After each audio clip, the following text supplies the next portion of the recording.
క్లాస్లో మనం చాలా ఇన్స్పైర్ అయ్యాం కదా మన ఇండిపెండెన్స్ గురించి తెలుసుకొని. ఇవాళ పార్ట్కి మీకు స్వాగతం. ఇవాళ మనము పార్ట్ 3 చూస్తున్నాం, అవర్ ఇండిపెండెన్స్లో. ఓకే, లాస్ట్ క్లాస్లో ఏం నేర్చుకున్నామండి మనము?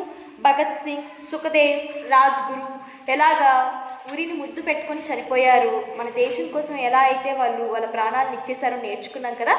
ఇవాళ the main candidate for the independence.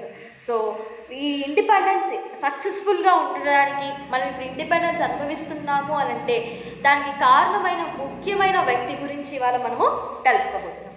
The national movement took a new turn when Mohan Das Karamchand Gandhi join it in 1915. ఎప్పుడు జాయిన్ అయ్యారంటే ఈయన 1915లో కరమ్చంద్ మోహన్ దాస్ గాంధీజీ అంటాం కదా. సో ఆయన 1915లో జాయిన్ అయ్యారు. He preached the concepts of ahimsa, non violence. Why should we are all going like themselves? Why? అప్పుడు మనకి బ్రిటిషర్స్కి తేడా ఏంటి? వాడు కొట్టడానికి వచ్చాడు, మనము కొట్టడానికి వెళ్తున్నాము. What is the difference between us and them? ఏంటి డిఫరెన్స్? మనము అతనిలాగే కొట్టడానికి వెళ్తే అప్పుడు మనకి అతనికి తేడా ఏంటి? అహింస, non violence, without fighting. We have to kick them out. వాళ్ళ కాళ్ళతో తన్ని బయటికి వేయాలి, without fighting. And Satyagraha, fighting with peace to fight the British. Large number of people followed him with the demand for Swaraj, self-rule. The British government took many steps to suppress the movement. So ఈ సత్యాగ్రహం అనేది ఈయన చేస్తూ వచ్చాడనమాట. So Gandhi followers చాలామంది ఉంటారు. ఆమె Gandhi follower అంటారు. Gandhi follower ఏంటంటే ఈ చెంప కొట్టే ఇంకొక చెంప చూపిస్తాడు. ఆల్వేస్ అహింస. వాళ్ళకంతకు వాళ్ళకి విరక్తి వచ్చి వెళ్ళిపోవాలి. ఎన్నన్నా ఏమన్నా కూడా హింసారహితంగా, అంటే ఫైటింగ్ చేయకుండా, without fighting, with peace he got the freedom. So అందుకే చాలామంది చెప్తూ ఉంటారు గాంధీని ఫాలో కండి, వివేకానందని ఫాలో కండి. ఇలా ఎందుకు చెప్తూ ఉంటారంటే why? Because there is a lot of reason, there is so many things we have to learn from them. ఈమె right? Okay. Jallianwala Bagh of April 13, 1999 was one of the most inhuman acts of the British rule in India. Generally, Dyer with his army police officer fired indiscriminately at the people protesting peacefully at Jallianwala Bagh, Amritsar. Hundreds of people, including women and children, were killed that day.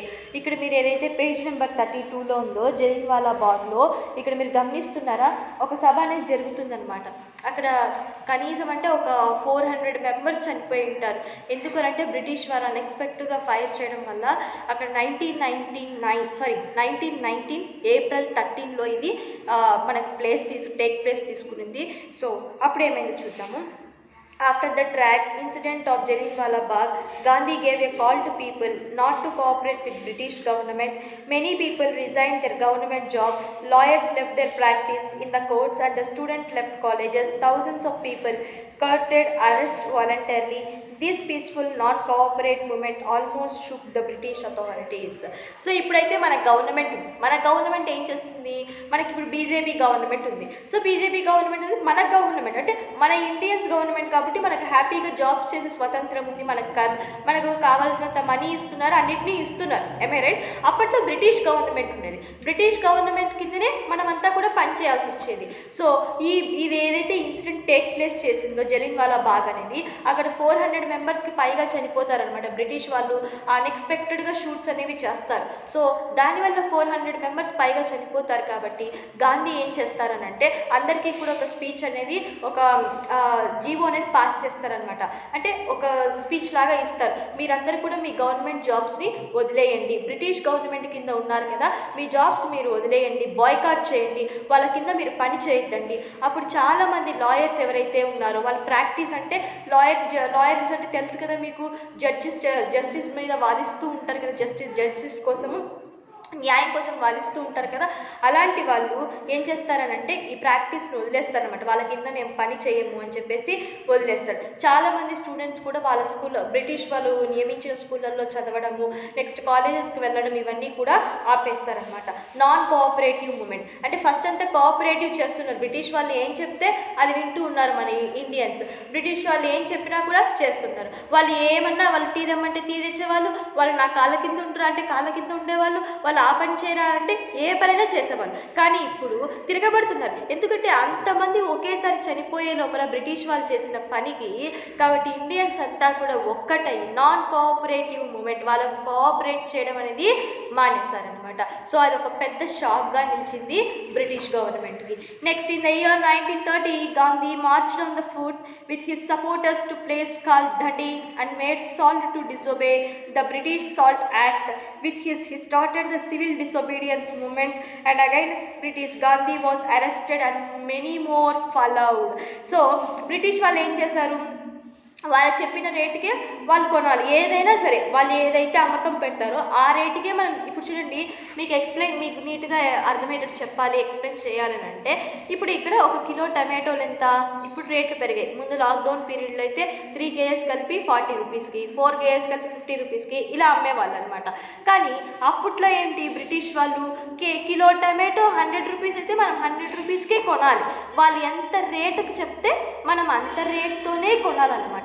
అలా కాకుండా మన ఇష్టం వచ్చినట్టు వెళ్ళడానికి లేదు.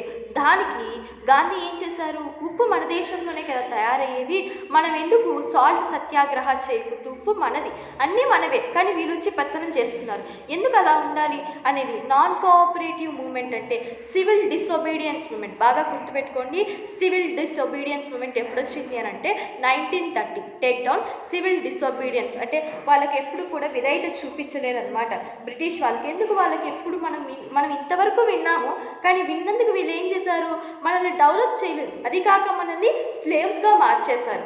అందుకే వీళ్ళ మాట ఇప్పటి నుంచి మనము వినకూడదు. సివిల్ డిసొబీడియన్స్ మూమెంట్ అనేది రైజ్ చేశాడు. అందుకు గాంధీజీని అరెస్ట్ చేశారు కూడా. సో గాంధీజీతో పాటు చాలామంది ఆయన ఫాలోవర్స్ని కూడా అరెస్ట్ చేస్తూ వచ్చారు. In 1942, Gandhi launched the Quit India movement, demanding for the immediate end of British rule. Gandhi's slogan of "Do or Die" inspired the nation. The Congress was banned and most of its leaders were arrested by the government. There were howlers and demonstrants all over the country. The people attacked railway stations, law courts and the police station. Quit India movement, ఇండియాను వదిలిపోండి మీరు ఇక్కడి నుంచి.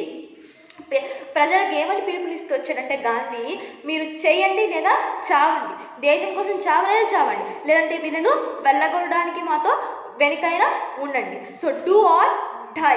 So inspired the nation, చాలా inspire చేసింది. ఇంకా ఎన్ని రోజులు ఈ బానిసత్వం, ఎన్ని రోజులు ఈ అరాచకత్వం, ఎవడో వాడు వచ్చి ఉంటుంటే మేమెందుకు వీళ్ళ కింద ఉండాలి, మా దేశము మా హక్కు మేము ఉండాల్సింది పోయి వీడెవడి కిందో ఎందుకు పనిచేయాలి, అలా ఒక ఇన్స్పైర్డ్ అనేది గాంధీ చెప్పారనమాట.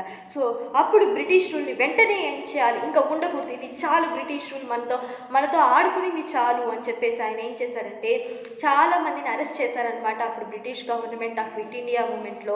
ఇంకోటి ఏం చేశారు, అరెస్ట్ అయిన తర్వాత పీపుల్ ఏం చేశారంటే రైల్వే స్టేషన్స్లో, లా కోర్ట్స్లో, పోలీస్ స్టేషన్స్ అన్నిటి మీద ఏదైతే బ్రిటిష్ సామ్రాజ్యం సంబంధించిన ఇవన్నీ ఉన్నాయో వాటన్నిటి మీద అటాక్ చేయడం అనేది జరుగుతుంది మన Indians.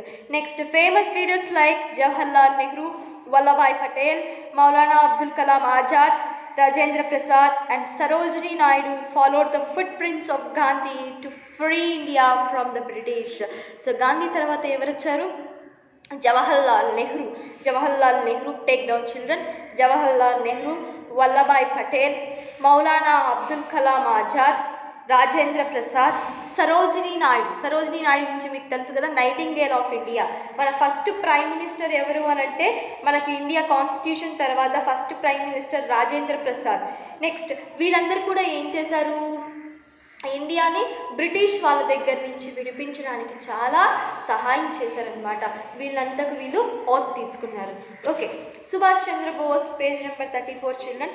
Subhash Chandrabose founded the Indian National Army and fought with the British Empire. His intention was to defeat and to drive away the British with the help of this army. He said, "You give me blood, I promise you of freedom." So Subhash Chandrabose ఎవరి ఆర్మీని కనుక్కున్నారంటే సుభాష్ చంద్రబోస్ ఒక ఆర్మీని form చేశారు. ఎందుకు form చేశారంటే British సామ్రాజ్యాన్ని తరిమి కొట్టాలి, మన దేశంలో ఉండకూడదు, ఇది మన దేశము. ఆయన ఒక స్లోగన్ చెప్తూ వచ్చారంట, ఏంటి, మీ రక్తం ఇవ్వండి, ఐ ప్రామిస్ యు ఫ్రీడమ్. నేను ఏం చేస్తే మీకు ఆటోమేటిక్గా ఫ్రీడమ్ అనేది వస్తుంది, అంతే కదా. ఇప్పుడు చాలామంది చనిపోయి ఉంటేనే మనం ఇష్టం వచ్చినట్టు రోడ్ల వెంబడి తిరుగుతున్నాం ఇంత ఫ్రీగా. అదే ఇండిపెండెన్స్ లేనప్పుడు చూడండి, ఒక్కసారి బ్రిటిష్ వాళ్ళు ఇంత టైం వరకే మీరు తిరగాలి, ఇంత టైం కంటే ఎక్కువ తిరిగితే షూట్ ఆర్డర్స్ ఇచ్చేటివి. సో అలాంటి ఇండిపెండెన్స్ని మనం ఈరోజు ఏం చేస్తున్నాం? We are disadvantaging the independence what we have right. ఏమే రైట్ చిల్డ్రన్? ఇప్పుడు మనకు వచ్చిన ఈ ఇండిపెండెన్స్ని మనం చాలా వరకు కూడా వేస్ట్ చేసేస్తున్నాం, అంతే కదా. నైట్ 9 అవుతూనే ఇంట్లో ఉండాలి అని మమ్మీ చెప్పింటుంది, ట్యూషన్కి వెళ్ళొసో లేదా సంథింగ్ ఎక్కడికో. మనం ఏం చేస్తాం? బయట ఫ్రెండ్స్తో ఆడుకోవడం, ఇష్టానుసారం. పెద్ద పిల్లలు అయితే, నేను చిన్నపిల్లల గురించి చెప్పట్లేదు, ఎందుకంటే చిన్నపిల్లల్ని ఆటోమేటిక్గా పేరెంట్స్ కేర్ చేస్తారు కాబట్టి నో ప్రాబ్లం. కానీ పెద్ద పీపుల్ కొంచెం ఎక్కువ టైం అనేది బయట స్పెండ్ చేస్తూ ఉంటారు, జరగకూడనివన్నీ జరుగుతూ ఉంటాయి. అదే మనం టయానికి ఇంట్లో ఉంటే, పెద్దవాళ్ళు చెప్పినట్లు వింటే, మనకు ఇండిపెండెన్స్ని, మనకు వచ్చిన ఈ స్వాతంత్రాన్ని మనము కరెక్ట్గా యూజ్ చేయాలన్నమాట. అనవసరమైన వాటికి యూజ్ చేయకూడదు. Next, to Indian people his slogan was జై Hind. He said to have died in a plane crash in 1945. ఎప్పుడు చనిపోయారు నాన్న Subhash Chandrabose? Take down children, 1945లో చనిపోయారు. ఈయన స్లోగన్ ఏంటి? జై హింద్. మనం కూడా చెప్తాం కదా, అసెంబ్లీ అయిపోయినాక జై హింద్ అని చెప్తాం కదా. ఈయన స్లోగన్ అన్నమాట అది. ఒక ట్రైన్ క్రష్ అంటే ఫ్లైట్ అనేది పైన మనం చూస్తుంటాం కదా, ఏరోప్లైన్స్, అవి సడన్గా వాటికి కొన్ని రీజన్స్ ఉంటాయి. కొన్నిసార్లు పెట్రోల్ అయిపోయో, కొన్నిసార్లు క్లైమాటిక్ చేంజెస్ వలనో, కొన్నిసార్లు ఏదైనా సంథింగ్ ఏరియా కనిపించకనో, కొన్నిసార్లు ఇంకోటి ఏదైనా లోపల ఏమైనా పోయినప్పుడు అంటే లోపల సంథింగ్ లోపల డ్రైవింగ్ స్కిల్స్ కానీ అలాంటివి ఏమైనా దెబ్బతిన్నప్పుడు మనకు ఆటోమేటిక్గా ప్లేన్ అనేది క్రష్ అయిపోతూ ఉంటుంది అనమాట. The British rulers at last agreed to give up control over India. The Muslim league luggage under the leadership of Muhammad Ali Jinnah started mass campaign to press the creation of separate Muslim nation. This result the partition of India and Pakistan. So అప్పుడు ఏం జరిగిందనంటే, లాస్ట్కి British వాళ్ళు agree చేస్తారనమాట. Okay, మేము ఇండియాని వదిలేసి వెళ్ళిపోతాము అని చెప్పేసి అగ్రీ చేస్తారు. దాని తర్వాత మన ఇండియా పాకిస్తాన్ ఎందుకు విడిపోయారంటే, మహమ్మద్ అలీ జిన్నా ఏం చేశారంటే, ఒక సపరేట్గా ముస్లిమ్స్ అందరూ సపరేట్గా ఉండాలి అని ఒక లీగల్ని pass చేస్తాడనమాట.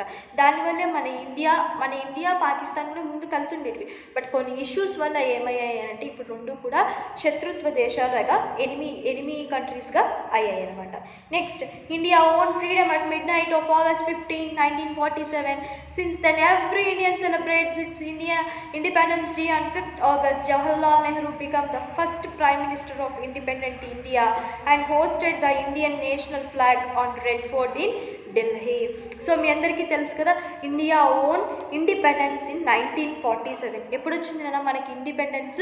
Mid night, August 14 mid night అంటే ఆఫ్టర్ 12 వచ్చింది కాబట్టి మనము August 15 అనేది సెలబ్రేట్ చేస్తామన్నమాట.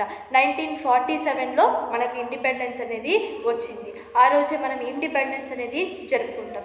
జవహర్లాల్ నెహ్రూ ఏమయ్యారు? ఈయన first prime minister of India అయ్యారు. Next, and hoisted the Indian national flag on Red Fort. ఎర్రకోట అంటారు కదా, మనకి ఢిల్లీలో ఉంటుంది రెడ్ ఫోర్ట్ అనమాట. సో అక్కడ ఫస్ట్ టైం మన తిరంగ జెండా అంటే 3 రంగుల జెండాని, మనం అశోక చక్రంతో కూడిన జెండాని ఏం చేస్తామో ఎగరవేస్తాం. Sardar Vallabhbhai Patel become the deputy prime minister and the home minister of India. He convinced the rulers of more than 500 princely states to integrate them in the Indian union. So Sardar Vallabhbhai Patel ఎవరైతే ఉన్నారో deputy prime minister and home మినిస్టర్గా కూడా ఈయన work చేశారనమాట.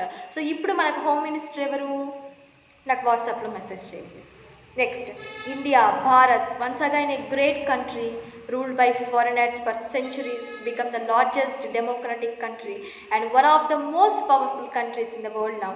Let us salute to great people who sacrificed their lives for this great land. Yes, we have to salute, right? So democratic అంటే ఏంటి అంటే, democracy is nothing but for the people, of the people, by the people. For the people ప్రజల కోసం, of the people ప్రజలతోని, and by the people ప్రజలే ఎన్నుకుంటారనమాట నాయకులు. ఇప్పుడు నేను వైఎస్ఆర్ పార్టీ ఉంది, నెక్స్ట్ టీడీపీ పార్టీ ఉంది. సో ఈ రెండింటికి అపోజిషన్ ఉంది, విన్నింగ్ పార్టీ ఉంది. ఈ రెండు ఎలక్షన్స్ నేను నిలబడినప్పుడు ఓటు నేను వేస్తాను అనమాట. ఎవరికైనా వేయచ్చు.